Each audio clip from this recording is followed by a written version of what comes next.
거룩하고 싶어하라 라는 제목으로 오늘 본문 말씀을 함께 나누겠습니다. 오늘 본문 말씀을 이렇게 여러분들 읽으시면서 조금 마음이 무거웠을 것입니다.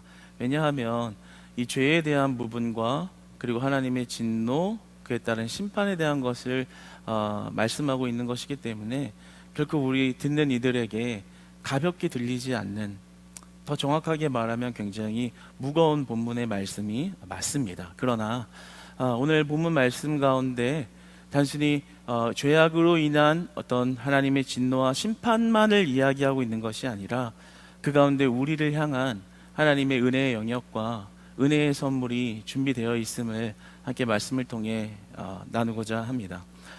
오늘 이 말씀을 보면 참 죄목에 대해서, 그 죄악의 목록에 관하여 굉장히 많이 열거가 되어 있죠. 하나하나 여러분들이 지금 다 이렇게 읽으셨습니다. 그런데 우리가 이 죄목들 하나하나가 어떤 내용이고 우리가 그것을 교훈 삼아 그렇게 살지 않아야 된다라는 것을 알아가는 것도 굉장히 중요한 일이지만 오늘 설교에서는 조금 더 넓은 차원에서 이 본문을 바라보기를 원합니다.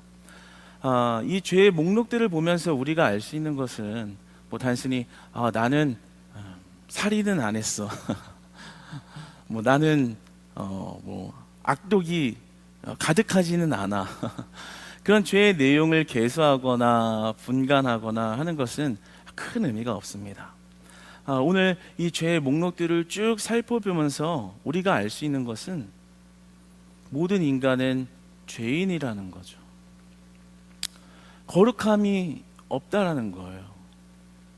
우리가 스스로 있을 때 우리가 가지고 있는 인간의 그 본성은 죄의 그 죄성을 가지고 있다라는 겁니다. 그러니까 인간의 속성이 거룩함이고 깨끗함이 아니라 우리들의 속성은 죄라는 속성을 가지고 있는 피조물이라는 거죠. 그래서 우리는 가만히 있으면 그냥 한 번 죄를 짓고 두 번 죄 짓고 끝나는 것이 아니라 그 죄를 계속해서 지어가는 그런 성질을 가진 인간이라는 거예요. 우리는 어렸을 때부터 그리고 장성하여 또 계속 세월이 흘러가는 동안 수많은 죄를 짓습니다. 그럼 어린아이들도 다 죄 져요. 조금만 화나면요, 화낼 줄 알고요, 막 때리기도 하고요, 그 자기 마음에 안 든다고 그리고 마음대로 행동하기도 하고 시기하기도 하고 질투하기도 합니다. 그러니까 인간이라는 그 피조물이라는 속성은 절대적으로 죄의 속성을 가지고 있다라는 것입니다. 오늘 우리는 이 본문을 쭉 읽어보면서 그러한 죄악의 속성이 우리 안에 있다는 것을 발견하게 됩니다. 여러분, 우리는 우리가 죄인이라는 것을 인정할 줄 알아야 합니다. 여러분, 우리가 신앙생활을 오래 하다 보면 행동 양식이 변해요. 성화되는 것이죠. 우리의 이전에 쓰던 세상적인 언어로만 물들어 있고 세상적인 가치관으로만 물들어 있던 그런 모습들이 이제 믿음 안에서 신앙생활을 하다 보면 그 거룩함으로 나아가면서 우리 행동 양식이 거룩한 모습으로 변화되어집니다. 그런데 그런 거룩해진 모습이 우리 안에 많아진다고 해서 우리가 스스로 거룩할 수 있는 사람은 절대 아니라는 거죠. 조금 더 내 말이 나아졌고 내 행동이 좀 나아졌고 남이 볼 때도 참 거룩해졌다라고 말을 들을지언정 내 마음 안의 본성은 죄인이라는 거예요. 하나님 보시기에 다 고만고만한 죄인이라는 거예요. 아무리 거룩해 보여도, 아무리 거룩한 직분을 가지고 있어도 그 죄인이라는 본성 자체는 변하지 않는다라는 거죠. 그러니까 내가 신앙생활을 하면서 조금 거룩해지고 조금 남들보다 도덕적으로 조금 우월한 그런 행동을 하며 산다고 해서 내가 그들보다 우월하게 느낄 필요도 없고 내 스스로 교만할 필요도 없고 남을 정죄할 자격도 없다라는 것입니다. 왜냐하면 모든 인간의 그 속성은 바로 죄인이기 때문입니다. 여러분, 우리가 늘 죄인이라는 것을 인지하고 인정하는 자들 되기를 소망합니다. 그게 은혜입니다. 왜냐고요? 오직 하나님 한 분만 거룩하시기 때문입니다. 오직 예수 그리스도 한 분만 거룩하시기 때문입니다. 오직 성령님 한 분만 거룩할 수 있기 때문입니다. 많은 사람들이 신앙생활을 요즘에 하면서 참 죄인이라는 말 듣기 싫어해요. 그래서 말씀도 죄인, 죄라는 말은 이렇게 좀 빠진 말씀, 듣기 편안하고, 여러분 잘하고 있습니다, 잘하고 있습니다, 이렇게만 신앙생활 계속 하세요. 아주 잘하고 있는 거예요. 여러분은 계속 평안할 겁니다. 평안할 겁니다. 마치 구약시대 호세아 시대처럼 계속 잘하고 있다고 칭찬한 그 말이 달콤하고 그 말이 평안을 주고 그런 말만 찾아가지만, 실제로 인간과 하나님의 관계에서 이 관계의 속성을 보면 우리는 그저 죄인일 뿐이라는 거예요. 우리를 거룩하게 하실 수 있는 이는 오직 하나님 한 분밖에 없다라는 거예요. 그래서 내가 철저하게 죄인이라는 것을 인정하고 알아야만, 그것이 믿어져야만, 그렇게 고백할 수 있어야만 하나님의 거룩하신 은혜를 만날 수 있는 것입니다. 하나님의 거룩한 은혜를 받을 수 있는 것입니다. 그러니까 우리가 죄인이라고 고백하는 것은 어떤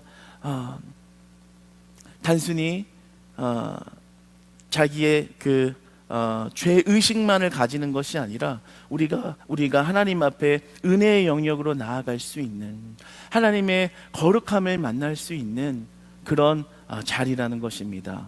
여러분이 하나님 앞에 나는 늘 죄인입니다, 주님 나는 늘 연약합니다 라는 고백할 때마다 하나님의 거룩하심이 여러분을 만져주시고, 하나님의 완전하심이 여러분의 연약함을 채워주시고, 하나님의 거룩하심이 다시 넘어진 여러분들을 일으켜 세워주시는 그런 은혜를, 그런 하나님과 동행하는 삶을 살아가시기를 주님 안에서 축복합니다. 참 오늘 이 본문에 죄목들을 열거해 놓은 것을 보면 세상이 얼마나 죄악으로 가득하고, 그리고 그 중심에는, 그 죄악을 만들어내는 데는 우리들이 있는가라는 것을 보게 됩니다. 정말 자세히 본문을 한 2번만 3번만 읽어보면 만약에 하나님의 마음에서 보아도 정말 심판하고 싶으시겠다라는 생각이 들 정도로 참 죄목들이 많이 열거되어 있습니다.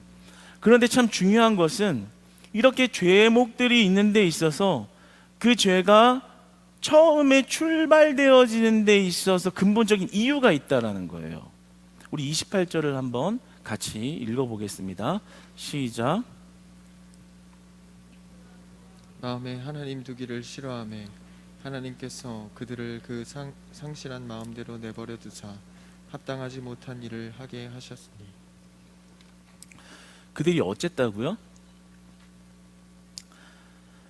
마음에 하나님을 두기를 싫어했음에라고 나옵니다. 그러니까 그들의 마음에 하나님을 거부했다라는 거예요. 하나님을 떠나 있었다라는 겁니다. 그러니까 하나님을 떠나 있을 때 우리가 하는 모든 행동들은 죄가 죄를 낳는 결과를 만들어낸다라는 거죠. 그러니까 오늘 본문을 자세히 보면 무슨 죄를 졌고 그 죄의 크기는 더 크고 어떤 건 작고라는 차원의 문제를 말씀하고 있는 것이 아니라 믿음의 문제를 말하고 있는 거예요. 신앙의 문제를 말하고 있는 거예요. 어떤 신앙의 문제요? 우리가 하나님을 떠나 있는 것이 가장 큰 죄라는 거예요. 하나님을 떠나 있는 죄로 말미암아 죄가 양상된다라는 거예요. 그러니까 네가 불의를 행했느냐, 악독을 품었느냐, 음행을 했느냐를 말하기에 앞서서 네가 하나님을 모시고 있느냐라는 문제, 신앙의 문제를 이야기하고 있는 것이고 믿음의 문제를 지금 이야기하고 있는 것입니다. 굉장히 중요한 얘기죠. 단순히 내가 도덕적으로 무슨 죄를 졌냐 안 졌냐의 차원이 아니라 하나님을 네가 모시고 있느냐, 하나님을 모시기 싫어한, 하나님을 떠난 상태에서 죄가 출발했다라는 것이죠. 조금 더 깊이 들어가 볼까요? 예를 들어서 오늘 본문에서는 동성애에 관한 죄를 다루고 있습니다. 우리가 이 동성애를 바라볼 때 죄라고 이야기할 수 있는 것은 여러 가지가 있죠. 윤리적인 죄가 있을 것이고, 또 육체적인 피해와 그 질병이 확산되게 만드는 그런 죄가 있을 것입니다. 그런데 오늘 본문에서 동성애에 관한 죄에 대해서 언급하는 것은 단순히 도덕적으로, 윤리적으로, 그리고 육체적으로 어긋나기 때문에 죄가 된다라는 것만을 이야기하는 것이 아니라 신앙의 차원에서 큰 죄가 된다라는 것을 말씀하고 있는 것입니다. 신앙의 차원, 믿음의 차원에서 아주 큰 죄가 된다라는 것이, 그래서 동성애가 죄라는 것을 말씀하고 있는 거예요. 그래서 고린도전서 6장 15절에서 17절을 보면 그 말씀의 시작에 이렇게 고백을 하거든요. 너희의 몸이 그리스도의 지체인 줄을 알지 못하느냐. 우리 몸이 뭐라고요? 그리스도의 지체인 줄을 알지 못하느냐라는 거예요. 그리고 고린도서 6장 19절로 이어서는 하나님이 계실 때는 몸이 깨끗했으나 하나님을 떠나서는 불결해질 수밖에 없다라고 기록을 하고 있습니다. 그러니까 단순히 어떤 은행하는 죄를 행했느냐 안 했느냐의 차원이 아니라 내가 내 몸이 주의 성전인데 그 성전을 더럽히는 죄를 지었느냐 안 지었느냐의 차원이라는 거예요. 그러니까 뭐예요? 믿음을 회절시킨 죄라는 거예요. 문제의 심각성이 바로 여기에 있다라는 거예요. 그래서 성경은 우상 숭배하는 자들을 음행하는 자들이다라고 표현하기도 하죠. 무슨 말입니까? 우리가 하나님 앞에 하나님의 마음을 거슬러서 하나님을 떠나서 있는 상태의 그 음행, 주의 성전을 더럽힌 것, 그러니까 믿음을 절단시켜버린 것, 그것이 가장 큰 문제라는 것입니다. 왜냐하면 그것이 곧 그 믿음이 구원과 연결되어 있고 그 하나님을 떠나 있다라는 것, 그 죄 가운데 거해 있다라는 것이 바로 심판과 하나님의 진노에 따른 그 대가를 받게 되는 것으로 이어지기 때문에 이것이 아주 우리의 신앙의 삶에 중요한 문제라고 말할 수 있는 것입니다. 그렇기 때문에 오늘 본문을 보면서 단순히 죄목들이 참 많구나라는 차원으로 그것을 계수하는 것으로 볼 것이 아니라 도덕적, 윤리적 차원의 문제들을 말하고 교훈적으로 그것을 고쳐야 되는 것도 중요하지만 그것보다 과연 하나님을 모시고 곁에 두고 살지 않으면 우리들이 절대로 스스로 거룩해질 수 없다는 것을 깨닫는 것이 중요하다는 거예요. 아멘이십니까?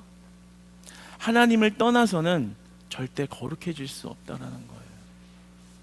여러분, 우리가 항상 하나님을 붙드시고 하나님의 거룩함을 받는 저와 여러분 되기를 축복합니다.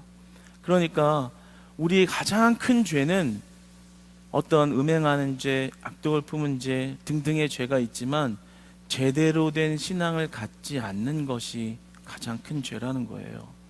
그러니까 우리가 죄를 없애려고 노력을 하려고 의지적으로 그래 오늘 교회 문 밖에 나가서는 죄를 짓지 말아야지, 이 죄를 없애봐야지, 내 힘으로 해봐야지 좋지요. 그런데 그 노력을 하기 전에 앞서서 우리가 조금 더 본질적으로 봐야 될 것은 내가 주님을 모시고 있는가, 정말 하나님이 내 마음을 떠나지 않고 내가 하나님을 모시고 하나님이 나를 다스리시고 그 다스림대로 이끌려 사는 삶을 살고 있는가. 그것이 없으면 아무리 노력해도 죄를 벗어날 수 없다는 거예요. 내 의지로, 내 힘으로, 내 경험으로, 내가 살아온 내 어떤 바탕으로 할 수 없다. 오직 하나님이 내 마음에 떠나지 않으실 때, 내가 하나님을 온전히 모시고 있을 때만 우리가 그 거룩하다, 의로움을 받을 수 있다는 것입니다. 여러분, 그러니까 우리가 의지적으로 이제 새 삶을 살아보자, 화이팅, 그런 것보다도 더 중요한 것은 예배를 제대로 드리는 거예요. 정말 하나님의 임재를 구하고 하나님이 말씀하신 대로 삶의 순종과 순복을 드리며 거룩한 제사를 드릴 때 한 번의 예배를 제대로 드리면 우리의 삶의 죄악이 떠나가는 줄 믿습니다. 한 번의 예배를 주님 앞에 제대로 드리면 우리 안에 불의와 비방과 기근과 그리고 절망이 떠나간다라는 거예요. 우리 삶에 하나님 앞에 예배를 잘 드리면 우리의 삶의 시기와 질투와 분노가 사라진다는 것입니다. 여러분, 하나님의 은혜를 받으시기를 축복합니다. 하나님의 능력을 덧입으시기를 축복합니다. 이제는 내 의지로 나는 왜 그렇게 말씀 듣고 분명히 감동도 받고 은혜도 받고 예배 드리면서 결단도 했는데 왜 맨날 밖에 나가면 또 그 모양 또 그 태신일까? 왜 나는 변하지 않는 모습, 똑같은 모습을 하면서 끊어내려고 해도 끊어지지 않는 나는 미련한 자인가? 시간이 지나도 왜 변하지 않을까라는 고민을 하고 계시다면 내 의지 박약이나 의지 부족이나 지식이 부족해서가 아니라 내 신앙이 정말 하나님을 모시고 있는가, 정말 내 마음에 하나님이 온전히 거하며 살고 있는가를 봐야 한다는 거죠. 그래서 우리가 하나님이 떠나가 있는 상태에서는 그 죄가 계속해서 양상되고 양상될 수밖에 없다라는 거예요. 그래서 신학자 크로스하이데는 이렇게 말을 합니다. 죄악이 죄악을 낳는다. 죄악이 죄악을 낳았다. 그러니까 하나님 없으면 늘 그 죄가 계속해서 뻗어나간다라는 거죠. 그래서 우리는 하나님을 매일매일 모시고 살아야 하는 겁니다. 하나님을 매 시간 놓치지 않고 모시고 살아야 하는 거예요. 왜요? 하나님이 내 마음에, 우리가 크리스찬이어도요, 하나님이, 성령 하나님이 내 마음에 잠시만 떠나 계시잖아요. 바로 왕년의 모습 나옵니다. 그렇죠? 내 한성깔 나오고 내 다른 자랑할 것이 나오는 거예요. 여러분, 왜 교회 안에서 불의가 일어나고 다툼이 일어나고 교회가 깨지거나 성도가 서로 싸우거나 시기하거나 질투하거나 비방하거나 음모하는 일들이 일어날까요? 왜요? 겉으로는 분명히 크리스찬들인데, 성경책을 끼고 교회에 다니고 있는 자들인데 왜 그럴까? 왜 그런 죄악이 만연한 모습이 교회 안에서조차 사라지지 않는 것일까? 라고 묻는다면 그 원인이 어디에 있다고요? 죄악을 끊어지지 못하는 의지에 있다고요? 경험에 있다고요? 내 힘이 약해서라고요? 그게 아니라는 거예요. 하나님을 모시고 살고 있지 않은 거예요. 머리로만 알 뿐, 많은 세월로 경험으로만 알 뿐, 진짜 내 삶을 다스리시는 하나님을 모시고 살고 있지 않으니까 그 죄악이 만연함이 그 삶에, 더 나아가서는 공동체에 예수 그리스도의 향기가 아니라 하나님이 떠난 상태에서는 그런 죄악이 계속해서 양상되어진다는 거죠. 여러분, 왜 크리스찬과 불신자들이, 기독교인과 비기독교인들이 도대체 크리스찬들하고 넌 크리스찬들하고 차이를 모르겠다라고 왜 그렇게 이야기하나요? 왜 그런 얘기를 들어요? 교회 안에서만 거룩한 척을 하고 나가서는 하나님을 모시고 살고 있지 않기 때문입니다. 정말 반성해야 되는 모습이겠죠. 내가 하나님 만났다고 착각하는 거예요. 예수님 열심히 모신다고 예배 드린다고 하면서 내가 정말 예수님을 모시고 산다고 착각하는 거예요. 그런데 밖에만 나가면 아유, 우리 엄마는 집에서 하고 교회 와서가 너무 달라. 우리 아내나 남편은 이렇게 집에서 하고 교회하고 달라. 네. 왜 그럴까요? 하나님을 계속 늘 매일의 삶에 모시고 사는 그러한 모습이 없기 때문이라고 오늘 본문은 말씀하고 있습니다. 그러므로 우리는 날마다 주님을 모시고 살아야 합니다. 한순간도 주님을 놓치지 않는 저와 여러분 되기를 축복합니다. 자꾸만 내 생각이 뛰쳐나올 때, 이 열받아, 내 생각으로 해야지. 시기나 내 생각으로 해야지. 질투나 질러버리지 마시고, 또 질렀더라도 다시 하나님, 내가 이렇게 죄인입니다. 내가 어떻게 이렇게 하나님이 만져주심이 1초만 없으면 왕년의 내 습관이 이렇게 잘 튀어나올까요? 하나님, 이 연약한 죄인의 모습을 긍휼히 여기시고 하나님의 거룩함으로 나를 채워주세요. 하나님, 나의 삶을 스스로 내가 신앙생활 아무리 많이 했어도 내가 스스로 도덕적으로 윤리적으로 하나님 보시기에 완전한 자 될 수 없음을 고백합니다. 하나님만이 완전하십니다. 예수님만이 거룩하십니다. 하나님만이 온전하십니다. 그 온전하신 능력을 나에게 부어주실 때만 내가 살아갈 수 있으니, 나에게 생명 주신 하나님을 붙들며 나아갈 때 주님, 나를 긍휼히 여겨주시옵소서. 거룩함 하나 없는 나에게 주의 거룩을 부어주시옵소서. 여러분, 하나님이 반드시 여러분의 은혜 주실 줄 믿으시기 바랍니다. 반드시 여러분의 삶을 회복시키시는 하나님의 능력의 권세를 부어주실 줄 믿으시기 바랍니다. 그 능력을 우리는 회복해야 된다는 거예요. 어떻게 하면 좀 더 남들이 볼 때 본이 되는 남들한테 칭찬받을 수 있는 크리스찬의 모습을 할까? 중요하죠. 그런데 결국에 모래성같이 쌓은 성은 그냥 파도 한 번이 밀어치면 다 무너지는 것일 뿐입니다.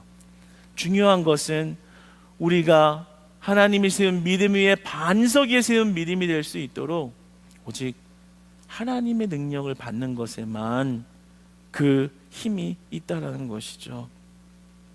여러분, 우리의 삶에 죄가 떠나가는 은혜의 길을 소망합니다. 하나님이 여러분을 붙드시는 인생 되시기를 축복합니다. 한 가지 질문이 듭니다. 오늘 말씀을 보다 보면 죄악에 만연한 자들이 이렇게 많은데, 아니 생각해 보면 하나님은 구원의 능력을 죄인들에게 베푸실 수 있기 때문에 그런 불의와 음행과 여러 가지 죄를 범하는 자들에게 가서 야, 일로 와, 내가 널 구원할게 라고 해주시고 그냥 행동하시면 되는데, 오늘 28절의 말씀을 다시 한번 보겠습니다. 시작. 또한 그들이 마음에 하나님 두기를 싫어하며 하나님께서 그들을 그 상실한 마음대로 내버려 두사 합당하지 못한 일을 하게 하셨으니. 왜 그러시죠? 질문이 들어요. 그들에게 상실한 마음대로 내버려서 합당하지 못한 일을 내버려 두셨다라는 거예요. 왜 그러실까? 그냥 너희 죄인들도 구원해 줄게 라고 하고 행동하시면 충분히 하실 능력이 있으시면서 왜 그냥 이렇게 합당하지 못한 일을, 상실한 마음이라는 것은 이제 하나님을 이제 거부하면서 죄를 짓고 있는 그런 마음의 상태를 이야기합니다. 그 당시에 지금 로마 시대의 사람들의 그 생각과 가치관에는 이러한 것들이 있었어요. 마음에 하나님 두기를 싫어했다고 하잖아요. 그러니까 하나님의 말씀을 가치 없게 여겼습니다. 그러니까 삶의 실용적인 면에서 가치가 없다라고 여겼어요. 아니, 말씀 보면 뭐해? 내 삶에 뭐 대단한 지혜나 뭐 대단한 뭐 부나 뭔가 일어나는 것이 있어야지, 그런 것도 없는데 도대체 이 말씀을 보면 뭐하냐라고 여기면서 그런 실용적인 면에서 말씀이 가치 없다라고 여기는 그런 사상들이, 생각들이, 문화가 거기에 그곳에 만연했다라는 거죠. 오늘날 비기독교인들도 다 비슷한 생각을 해요. 그 당시 로마 사람들과. 그렇죠? 내가 지금 잘 살고 있는데 하나님이 왜 필요하지? 충분히 잘 먹고 잘 살고 있는데 하나님을 굳이 믿어야 되나? 교회 가면 뭐해? 내 삶이 뭐가 달라지는 거야? 말씀을 들으면 뭐해? 뭐가 위로가 되는 건데? 라고 이야기하면서 마치 그 당시 로마 사람들처럼 하나님의 말씀을 좀 가치 없게 여겨버리는 그런 죄악들이 있었다라는 거죠. 그때 하나님께서 그런 모습을 보시면서 그들을 내버려 두셨다라는 거예요. 왜 그러냐면 그것이 바로 불경건이고 불신앙이기 때문에 그런 겁니다. 하나님께서 하나님을 믿을 만한 것을, 하나님을 알 만한 것을 충분히 그들에게 제공하셨는데 그들이 스스로 하나님을 마음에 두지 않았다라는 거예요. 그들이 하나님을 밀어냈다라는 거예요. 그들이 마음에서 하나님을 밀어내므로, 다시 말하 또 집약적으로 말하면 불경건과 불신앙으로 그 모든 죄악의 뿌리가 되는 것을 그들이 선택했기 때문에 그러한 이미 그 심판을 받은 것이라는 것을 말씀하고 있는 것입니다. 그러니까 여러분, 우리가 주님께 부름을 받고 죄 씻음을 받고 나 같은 녀석을 거룩한 자녀다라고 칭하여 주시는 그런 은혜 받음에 감사하시기를 바랍니다. 내가 무슨 자격이 있다고 나 같은 죄인을 하나님이 살리시기 위하여 그리스도를 주시고, 그리고 십자가에 죽이시고, 그리고 도무지 가치 있다 말할 수 없는 나를 향하여 가치 있다 말씀해 주시고, 도무지 사랑스러운 구석 없는 나를 향하여 네가 정말 나의 사랑이다라고 고백해 주시는 그 하나님의 은혜에 감사할 수 있는, 내가 택함을 받았다라는 그 은혜에 항상 감사할 수 있는 그런 믿음 가지시기를 원합니다. 리더보스는 이렇게 말합니다. 죄악의 세력 안에 있는 인간은 하나님으로만 보호를 받는다. 하나님으로만 보호를 받는다. 여러분, 어디에 진짜 안전함과 평안함이 있어요? 어디에 진짜 안식이 있고 평강이 있어요? 우리가 그 하나님의 부르심, 그 죄 씻음을 받고 구원함을 받았다는 사실 안에서 하나님과 동행하는 삶에 그 안식이 있다라는 것을 말하는 거예요. 여러분, 하나님과 함께하는 삶이 행복하시기를 원합니다. 머리로만 아는 하나님, 동행하고 싶지만 하나님을 못 느끼는 신앙생활에서 이제 탈피하셔서 하나님이 여러분의 삶을 보호하시고 때때마다 음성으로 말씀하시고 때때마다 여러분들을 지켜주시는 하나님을 만나시기를 주님 안에서 소망합니다. 오늘 25절 말씀을 한번 볼까요? 시작. 이는 그들이 하나님의 진리를 거짓 것으로 바꾸어 피조물을 조물주보다 더 경배하고 섬김이라. 주는 곧 영원히 찬송하실 이시로다. 아멘. 그들이 하나님의 진리라고 얘기하잖아요. 하나님의 생각, 하나님의 다른 말이 아니라 하나님의 진리를 이라고 이야기합니다. 이 하나님의 진리라는 이 원어의 속뜻을 보면 하나님의 진실하심과 하나님의 신실하심을 말하고 있는 것입니다. 하나님의 진실하심이란 하나님의 구원하심이에요. 하나님이 우리에게 구원을 베푸시기를 속이거나 돌려 말하거나 어렵게 하거나 그리고 밀당을 하면서 줄까 말까 하면서 주셨다라는 것이 아니라 진실하심으로 대하셨다. 나의 자녀 삼은 너희를 나의 자녀 삼겠다라는 말에 거짓이 없다라는 거예요. 속임수가 없다라는 거예요. 그리고 한치의 오차도 없다라는 거예요. 너희가 그렇게 많은 죄악에 거하는 죄인들이냐? 그런데 너는 나의 자녀야. 그 말에 거짓이 없다는 사실을 믿으시기 바랍니다. 그리고 하나님의 신실하심이라는 거예요. 어떤 신실하심이에요? 그럼에도 불구하고 늘 사랑하여 주시는, 때로 넘어질 수가 있죠. 하나님 믿고 하나님과 동행한다고 우리가 늘 거룩하고 늘 완벽할 수가 있나요? 넘어질 수 있어요. 그리고 불의 안에 거할 수도 있어요. 그리고 우리가 때로는 의심하는 도마처럼 그 도마의 자리에 우리가 서 있을 수도 있어요. 그러나 하나님의 신실하심은 그 약속을 반드시 이행하신다라는 거예요. 그 진실하심 안에서 우리를 끌어가시기를 계속 행하신다라는 거예요. 그럼 은혜가 되잖아요. 여러분 같으면 누구 한 사람이 계속 실망시키고 계속 실패하게 하고 계속 비방하고 음모하고 속을 썩이는데 한 번을 10번을 참아도 20번, 30번, 100번, 1000번을 참을 수 있겠어요?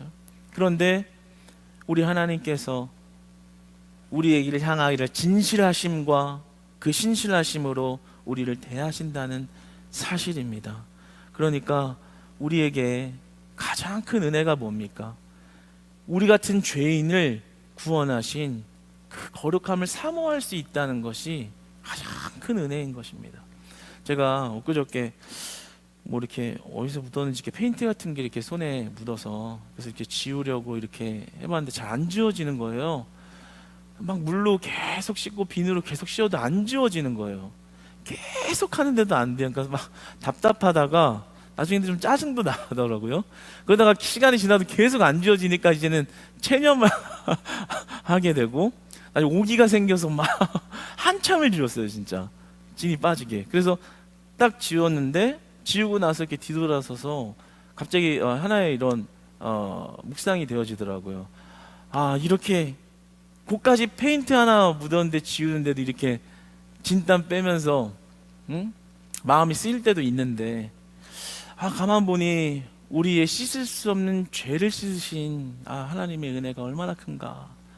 우리의 죄를, 아니 나의 죄를 누가 씻어준단 말인가. 나의 이 주홍빛보다 짙은 죄를 도대체 누가 이렇게 씻어준단 말인가.